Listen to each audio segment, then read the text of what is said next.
या तीनों चीजें भरपूर तरीके से दिखाई देती है। हम बात कर रहे हैं हिमाचल प्रदेश के मुख्यमंत्री सुखविंदर सिंह सुक्खू की, जिन्होंने अपना राजनीतिक कैरियर छात्र जीवन से ही शुरू कर दिया। पर छात्र जीवन के शुरुआती दौर में ही वह एनएसयूआई के प्रदेश अध्यक्ष रहे, तकरीबन 7 साल तक प्रदेश अध्यक्ष रहे। फिर उसकी युवा इकाई अर्थात भारतीय युवा कांग्रेस के भी वह प्रदेश अध्यक्ष बने, तो 10 साल तक उसके अध्यक्ष रहे।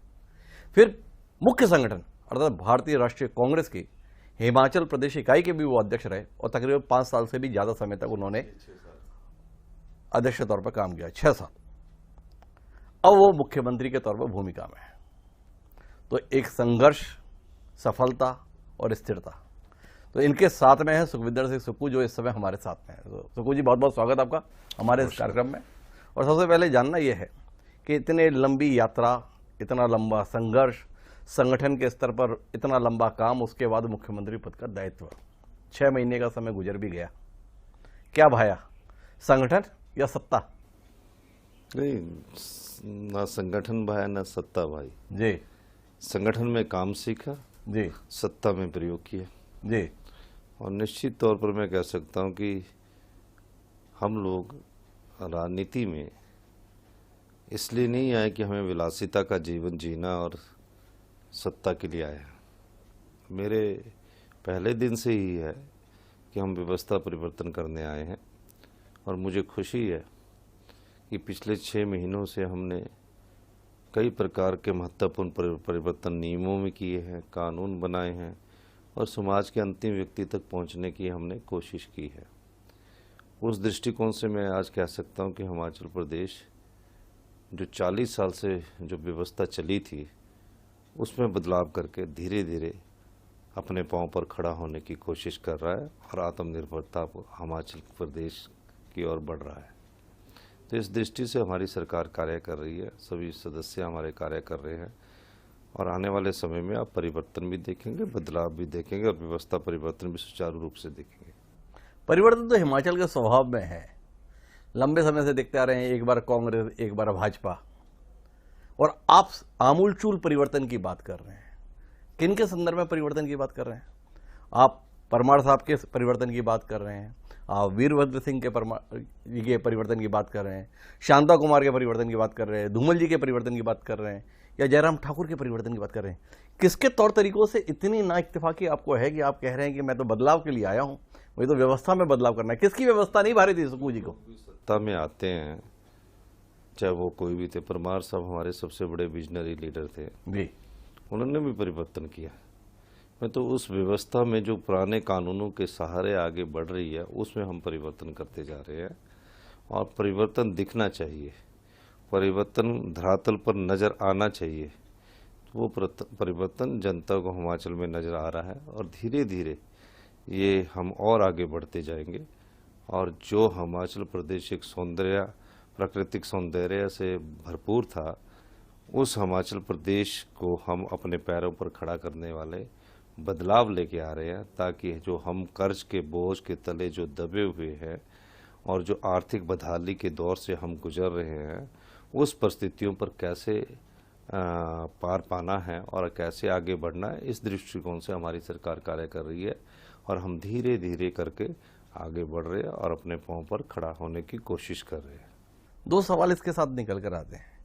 एक तो थोड़ा विस्तार से आप बताएंगे क्या खल रहा था सुखविंदर सिंह सुक्खू जी को, जब वो विपक्षी राजनीति कर रहे थे, जब वो संगठन के तौर पर दायित्व निभा रहे थे, जो अब उन्हें लग रहा है कि ये ठीक नहीं था, मुझे ये बदलना है, अब बदलने का मौका है? मैं ये नहीं कह रहा, सभी जो अपने मुख्यमंत्री काल में सबने अपने अपने तरीके से कार्य किया है जी।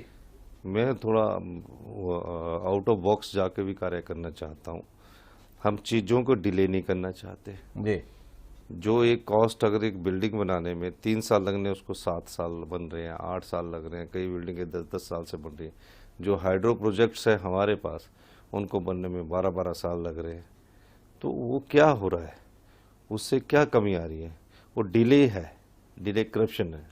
तो अगर आप उन्हें काम करना है तो काम को टाइम बाउंड नहीं किया तो गवर्नेंस मॉडल आपका फेल हो जाता है। गुड गवर्नमेंट के लिए गुड गवर्नेंस का होना जरूरी है, अच्छे शासन के लिए अच्छे प्रशासन का होना जरूरी है।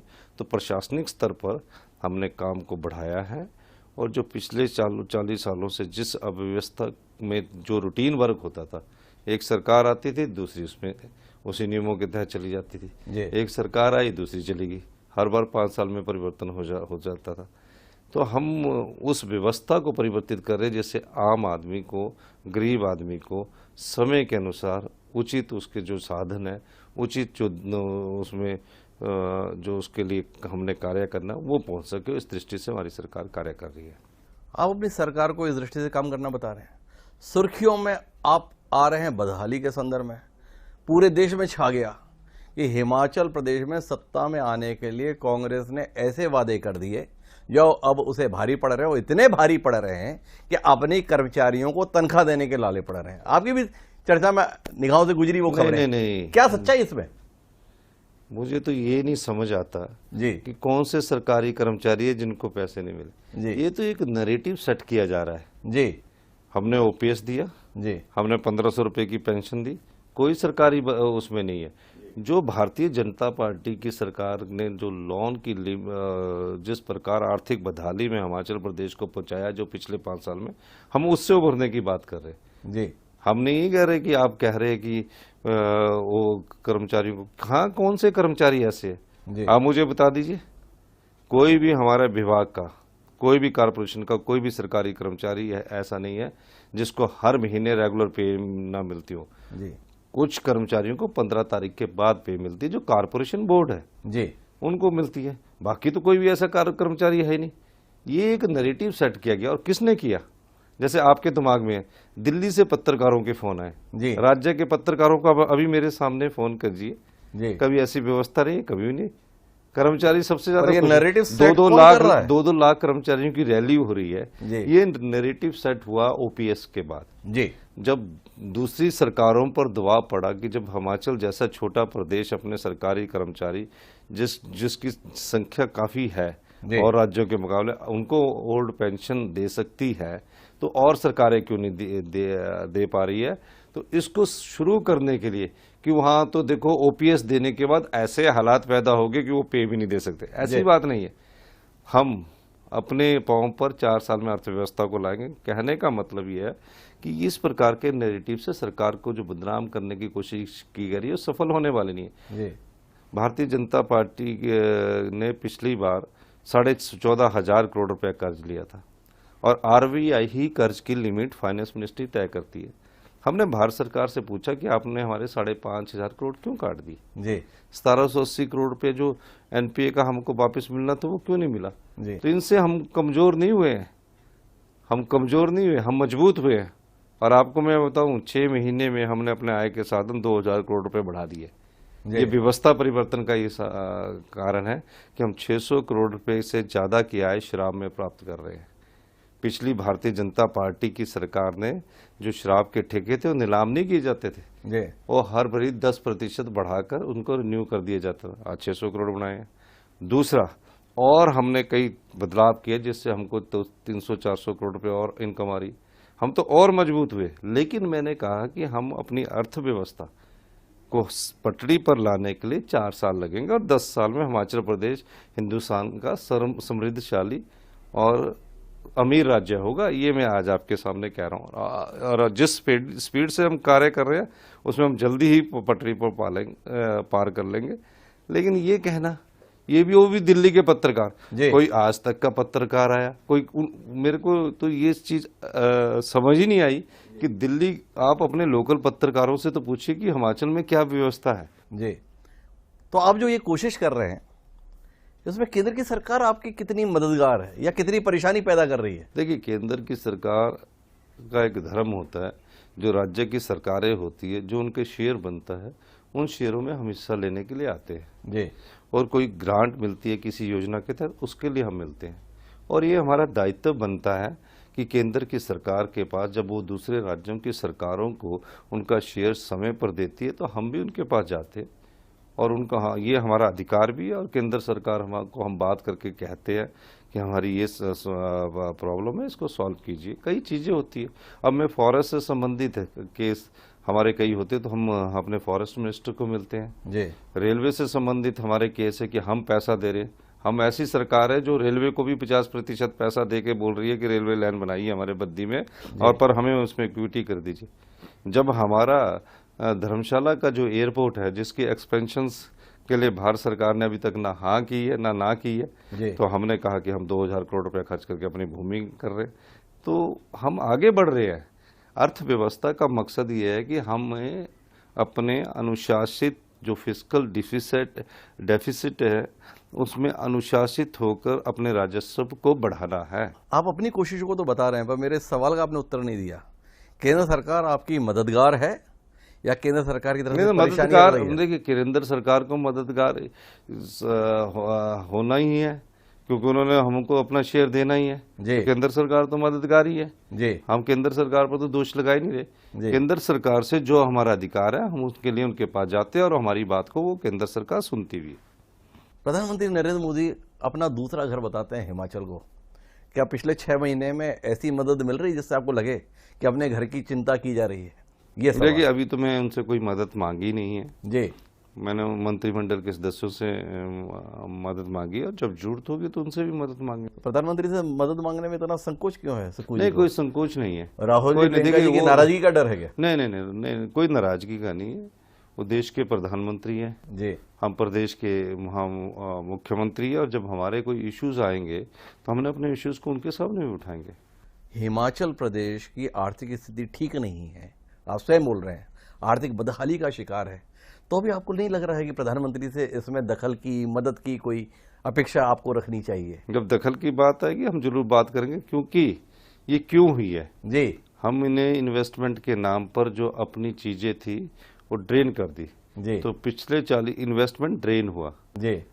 हमने हमारे पास जो चीजें हैं, हम उन अधिकारों की जो मंत्री उससे संबंधित उसकी लड़ाई लड़ रहे हैं जी। हम अपने पानी, हमारा रॉ मटेरियल है, हम उसकी रॉयल्टी की लड़ाई लड़ रहे हैं। हाइड्रो प्रोजेक्ट्स हमारे लग रहे हैं, हम उसकी रॉयल्टी की लड़ाई लड़ रहे हैं। हमारे पानी हमारे क्षेत्र से जाता, हमको बीबीएमबी से एनओसी लेना पड़ता है पीने के पानी के लिए, हमें सिंचाई के लिए भी एनओसी लेना पड़ता है। हमारे वहाँ वेपोरेशन से धुंध के शहर बन रहे हैं, हमें कुछ मिल नहीं रहा। वो हम अधिकारों की लड़ाई पिछले 6 महीने से लड़ रहे हैं और आगे भी लड़ेंगे। पर इस लड़ाई में आपको जो देश का सबसे बड़ा वर्तमान में राजनीतिक दल है, उसके राष्ट्रीय अध्यक्ष भी आपके गृह प्रदेश से आते हैं, माननीय जगत प्रकाश नड्डा जी। नड्डा जी आपकी लड़ाई में साथ खड़े हैं? नहीं, उनको साथ लेकर आप इस लड़ाई में कहीं गए हैं? लड़ाई लड़ना मेरा कर्तव्य है जी। हिमाचल के लोगों के अधिकारों की लड़ाई लड़ना मेरा कर्तव्य है, जिम्मेवारी है जी। जब उन्होंने हमें सत्ता सौंपी है तो हमने उनको कहा था कि हम सत्ता में आपके अधिकारों की लड़ाई लड़ने आएंगे और व्यवस्था परिवर्तन करने आएंगे, ये हमारा कर्तव्य है। नड्डा जी राष्ट्रीय भारतीय जनता पार्टी के अध्यक्ष है, और बड़ी खुशी की बात है, हमारी एक ही संसदीय सीट है, वहाँ से आते हैं, और एक छोटी सी स्टेट से जी, एक छोटी सी स्टेट से राष्ट्रीय अध्यक्ष बनना बहुत बड़ी बात है। और मैं मानता हूँ कि आज उनकी सरकार पिछले 10 साल से है और तब से वो राष्ट्रीय अध्यक्ष है, अच्छी बात है। हमारे राज्य के लिए कुछ, अरे उनके लिए तो अच्छी बात है, आपके लिए कुछ अच्छा करके दे पा रहे हैं कि नहीं? हम तो अपने सुक्कू जी को पिछले 6 महीने में किसी स्तर पर, प्रधानमंत्री जी का तो आपने कह दिया अभी मौका ही नहीं आया तो मैं गया नहीं, नड्डा जी के स्तर पर कोई मदद मिली या उनसे भी मदद के लिए अभी आपने पहल नहीं की? देखिए, हमें मदद कब चाहिए होती है, जो हमारे अधिकार है उस समय लेंगे ना जी। अभी तो हम अपने संसाधन हिमाचल के अंदर है उनको पहले एक्सप्लॉइट करना है, उनसे अपनी आय बढ़ानी है। और जहां अधिकार की बात है उस बारे में पत्राचार चल रहा है। जैसे पानी से संबंधित हमारी अधिकारों की बात है तो हमारा पावर मिनिस्ट्री से पत्राचार चल रहा है। रेलवे से संबंधित हमारे जो हम लैंड भी ले रहे हैं, इक्विटी दे रहे हैं, उनसे पत्राचार चल रहा है, तो ये चलता है। अभी नड्डा जी से हमें कोई जरूरत नहीं, नड्डा जी से जरूरत पड़ेगी अगर प्रदेश के सेवा के लिए और प्रदेश के अधिकारों की रक्षा के लिए। हम तो सब भारतीय जनता पार्टी के 4 MP जीत के आए, उनसे भी मदद मांगेंगे, नड्डा जी से भी मांगेंगे। तो आप आगे चलकर मदद मांगेंगे, लेकिन भारतीय जनता पार्टी जो आपके प्रदेश में सक्रिय है वो तो बता रही है 6 महीनों में हिमाचल का काम लग गया। सुक्कू जी के नेतृत्व में बदहाली के शिकार हो गए हर मोर्चे पर, आर्थिक रूप से खस्ता हाल हो गए, कानून व्यवस्था चौपट हो गई। अभी एक मनोहर हत्याकांड के सिलसिले में पूरे जिला स्तर पर धरने दिए जा रहे हैं। क्या कहते हैं आप, वाकई हालात इतने खराब है? अभी तो 20 दिन पहले शिमला म्यूनिसिपल कॉरपोरेशन के चुनाव हुए हैं जी, उसमें ऐतिहासिक जीत हुई जी। और जो शिमला म्यूनिसिपल कॉरपोरेशन के चुनाव है वो चुनाव चिन्ह पर होते हैं, हाथ का निशान और फूल का निशान जी। तो अगर हालात इतने खराब होते तो ऐतिहासिक जीत हिमाचल की जनता हमें नहीं देती। पहली बात, जी आर्थिक बदहाली और आर्थिक परिस्थितियों को समझना बहुत जरूरी है। हमने कहा हम उसमें बिल्कुल ठीक बोले आप, हम बदहाली के दौर से गुजरे लेकिन उसमें पार पा रहे हैं। दूसरी बात, एक ऐसा हत्याकांड है हिंदुस्तान के इतिहास में जी जहां सभी परिवार के सदस्यों को गिरफ्तार कर लिया मनोहर हत्याकांड में, जी और तीसरे दिन हमने गिरफ्तार कर लिया, किसी को पता नहीं। भारतीय जनता पार्टी के नेता 7 दिन बाद उठकर उसमें आंदोलन की बात करते, 7 दिन बाद उठकर आंदोलन की बात करते। तो 7 दिन बाद उठने के बाद वो जो आंदोलन की बात कर रहे, उनसे ये पूछिए कि आंदोलन किस चीज के लिए है। जी या तो गिरफ्तारियां ना होती या पुलिस ने काम नहीं किया होता। तो राजनीतिक रंग देने के लिए उनको बेचारों को आंदोलन करना पड़ता है, और करना चाहिए। ये एक विपक्षी पार्टी की मुख्य भूमिका भी है, अच्छी बातें कर रहे हैं। तो विपक्षी की भूमिका में कौन है? कांग्रेस के साथ में तो दिक्कत ये रहती है पूरे देश के संदर्भ में, विपक्ष कम परेशान करता है, पार्टी के अपने लोग ही पर्याप्त हिसाब किताब चुकता कर लेते हैं। नहीं, अभी सुक्खू जी को इस प्रकार की परिस्थिति से गुजरना पड़ रहा है? नहीं, मुझे तो कभी नहीं गुजरना पड़ा। मैं एक राज्य है जहां अभी तक हमने पूरा कैबिनेट का विस्तार नहीं किया। जी एक राज्य है जहां लोग भारतीय जनता पार्टी के कुछ सोशल मीडिया में ऐसी खबरें, ऑपरेशन लोटस होने वाला, 1 महीने तक हमने मंत्रिमंडल नहीं बनाया। जी हमने ये सोचकर मंत्रिमंडल नहीं बनाया कि जो लोग जाना चाहते वो जाए। जी और आज भी मैं कहता हूं, हम इसलिए नहीं है कि हम उनको पकड़ के रखें। जिसके मन में भावना कांग्रेस की विचारधारा के प्रति है वो यहाँ रहे, जिसके मन में विचारधारा के प्रति नहीं है वो जाए। कोई एमएलए नहीं गया। सुक्खू जी क्या कहते हैं, भाजपा ने ऑपरेशन लोटस चलाने की कोशिश नहीं की नहीं, या कोशिश की सफल नहीं हुई? नहीं, हिमाचल प्रदेश में जनता इस चीज को पसंद नहीं करती। ये भारतीय जनता पार्टी के नेता भी जानते हैं और कांग्रेस के नेता भी जानते हैं। हिमाचल प्रदेश में इस प्रकार की परिस्थितियों में आपका क्या कहने का आशा है? बाकी राज्यों में जो ऑपरेशन लोटस तो कॉल्ड होता है तो वहां की जनता पसंद करती है? नहीं, छोटा राज्य है हमारा, हमारे संख्या कम है तो बड़ी जल्दी ये बातें फैल जाती है। मैं दूसरे राज्यों की बात नहीं कह सकता। लेकिन जानने में दिलचस्पी है, कौन ज्यादा परेशान करता है सुक्खू जी को, कुछ जयराम ठाकुर जी या मुकेश अग्निहोत्री जी? आप वो सवाल पूछ रहे जिससे कोई परेशानी ही नहीं है। आप सवाल पूछो, कोई आपके पास तथ्य हो कि ये लोग आपको परेशान करते तो अच्छा होता। मेरे को तो जयराम ठाकुर भी आपको परेशान नहीं कर रहे? नहीं, उनका अपना दायित्व है जी उनका अपना दायित्व है। लोकतंत्र में वो विपक्ष के नेता है, उनको ये भूमिका अदा करनी है। जी मुझे सत्ता पक्ष के नाते, मुख्यमंत्री के नाते एक भूमिका अदा करनी है। जी मैंने अपने कार्य से लोगों को बताना है कि मैं ये कार्य कर रहा हूँ। वो अपने विरोध के द्वारा हमें ये गिनतियां गिनाएंगे कि आपकी ये गलती है, हम उसमें भी सुधार करते हैं।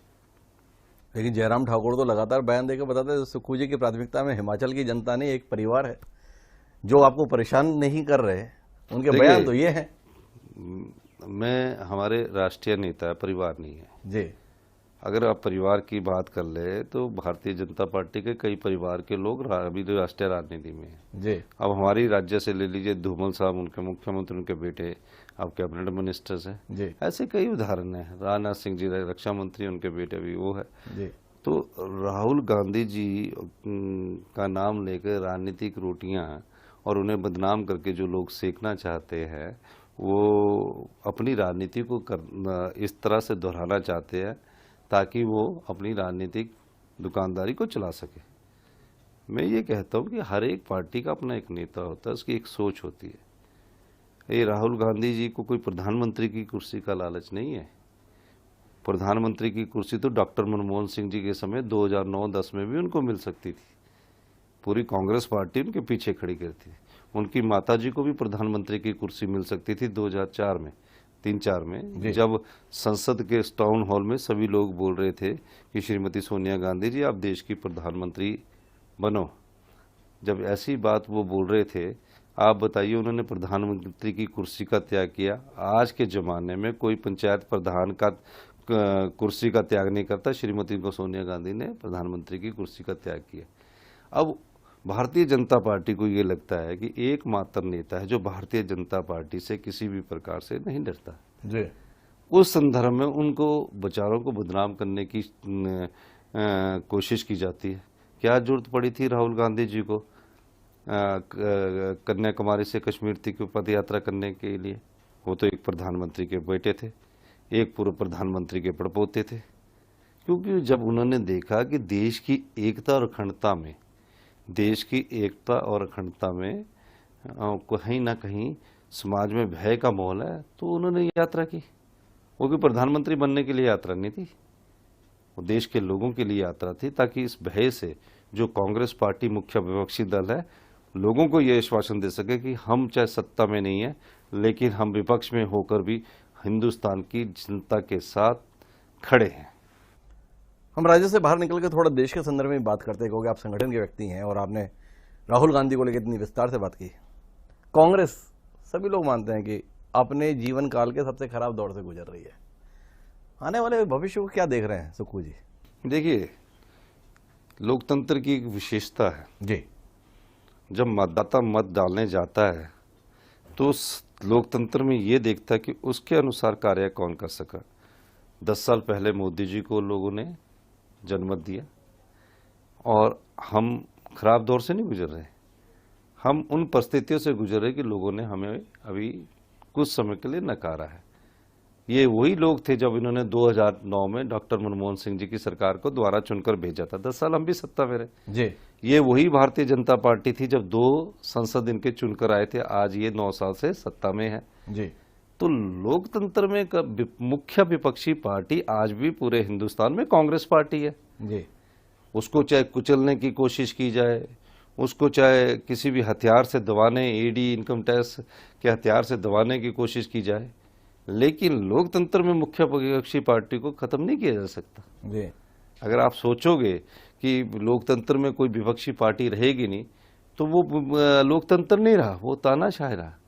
तो हम हारे हैं, हमने स्वीकार करते हैं कि हमारे हैं, कहीं कमियां रही हैं, कुछ गलतियां रही हैं, उन गलतियों में सुधार करके हम लोगों को ये विश्वास दिलाने में कोशिश करेंगे कि आने वाले समय में समाज के हित के और समाज के अंतिम व्यक्ति तक पहुंचने की हमारी सरकार कोशिश फिर करेगी, और लोग जब हम पर विश्वास करना लाएंगे तो हमें दोबारा सत्ता में लाएंगे। तो इस दृष्टिकोण से हम लोगों को कार्य करना चाहिए। सुक्खू जी, अपने आप वो राष्ट्रीय स्तर पर किसी भूमिका में देखते हैं? ना, मैं तो बहुत ही शुक्रगुजार हूँ कि मैं वहीं से, मैं परमाणु से नीचे नहीं आना चाहता। हमारा एक क्षेत्र है, वहाँ के बाद चंडीगढ़ लगता है, मैं उससे वहीं रहना चाहता हूँ। आपने चंडीगढ़ का जिक्र किया, 50 साल बाद अचानक आपको चंडीगढ़ पे अपना हक दिखाई दिया, कुछ बात समझ नहीं आई? नहीं, हमारा हक नहीं है, न्याय होना चाहिए जी। जब ये पंजाब रीऑर्गेनाइजेशन हुआ, उसमें उन्होंने कहा कि चंडीगढ़ में हिमाचल का भी इतना प्रतिशत हिस्सेदारी है जी। उसमें से कुछ हिस्सेदारी मिली, जो बाकी बची हुई हिस्सेदारी वो हम उनके ध्यान में लाएंगे। ये एग्रीमेंट हुआ और ये हमें दीजिए। क्या चाहते हैं आप चंडीगढ़ के संदर्भ में हिस्सेदारी के? जो हिमाचल की हिस्सेदारी वो मिलनी चाहिए। क्या जब हरियाणा को मिल गई, जब पंजाब को मिल गई, और हिमाचल के उस समय के राजनीतिक लोगों ने अपनी इच्छा शक्ति जताई नहीं, जबकि बटी हुई है हमारी हिस्सेदारी कि हमारा को मिलना है जी, तो हम उस हक को लेंगे ना जी। हम उस हक को लेना चाहते हैं। अब हमें जरूरत है, हमारे लोगों को जरूरत है, हमारे लोग पीजीआई जाते हैं, चंडीगढ़ में जाते हैं, लोगों को रहने को नहीं मिलता, तो हम उनसे लेंगे, हम उनसे मांगेंगे कि ये एग्रीमेंट है, इसमें हरियाणा को आपने उनका अधिकार दे दिया, चंडीगढ़ में जो उनकी जमीन थी उनको दे दी, पंजाब में जो उनकी जमीन थी उनको दे दी, हिमाचल की जो आपने हमारे साथ एग्रीमेंट किया वो हमें दीजिए, और वो देंगे। अभी संवाद से ही सुलझा जाता है, लड़ाई नहीं कर रहे, हम वो डोमेन में ला रहे कि ये हमारा अधिकार है, कृपया करके हमारे पर आप हमारे अधिकार से वंचित मत कीजिए, हमारे लोग ये चाहते हैं, इस अधिकार की लड़ाई। अब अपन बातचीत को आखिरी दौर में ले जाते हैं सुक्खू जी, और आपसे जानना ये चाहते हैं कि हिमाचल के संदर्भ में नेता कितने भी बड़े रहे हों, पर सरकार को वापस लाने में सफल नहीं रहते। सुक्खू जी इस परिपाटी को तोड़ पाने के संदर्भ में कुछ सोच रहे हैं? नहीं भाई, अभी तो मैं 5 साल का समय है, अभी तो 6 महीने हुए। पर आप दृष्टि तो 10 साल की बता रहे हैं, 10 साल में हिमाचल। मैं ये बोल रहा हूं कि हम ऐसी नींव डाल के जाएंगे जो आने वाले 10 सालों में हिमाचल प्रदेश को सबसे समृद्धशाली और अमीर राज्य बनाएंगे। वो नींव की डल चुकी है, अब उसको धरातल में आने में 1 साल लगेगा, आप देखेंगे। जी, लेकिन आप इस परंपरा के संदर्भ में आश्वस्त नहीं, क्योंकि आपने नींव डालकर जाएंगे। मैं किसी भी संदर्भ में मैं तो ये सोचकर चलता हूँ कि मैं आज के दिन के लिए मुख्यमंत्री हूँ, और कल अगर मैं हूँगा तो कल और मैं मुख्यमंत्री के तौर पर कार्य करता हूँ। जब ये चुनाव आएंगे ना, अगले जब आएंगे 22 से 27 में, उसके बारे में 6 महीने पहले मैं आपसे फिर बात करूंगा, आपने मुझे बताना तब मैं आपको बताऊंगा। तो 2024 के लिए तो कुछ कहेंगे? देखिए 2024 अभी दूर है, अभी 1 साल है, हमारे लोग उसमें कार्य कर रहे हैं और आने वाले वक्त में 2024 की उस समय की परिस्थितियों के हिसाब से ही कहा जा सकता है।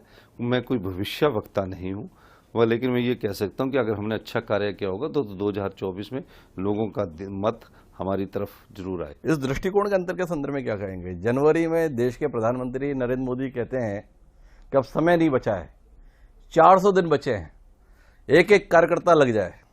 और सुखविंदर सिंह सुक्खू जी बोल रहे हैं अभी तो बहुत टाइम है, नहीं, मैंने टाइम नहीं कहा, मैंने बोला 1 साल है, उस समय की परिस्थितियों के साथ क्या बात बनती ये कहा। परिस्थितियां बहुत मैटर करती है चुनावों से पहले की।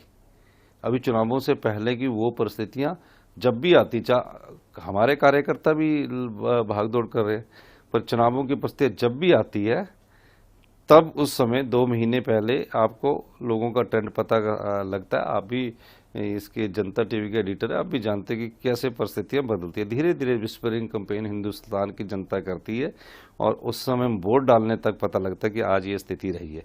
हमारे लोग कार्य करेंगे। मैं तो कह रहा हूं कि 1 साल पहले कोई भविष्यवाणी किसी चीज की नहीं की जा सकती।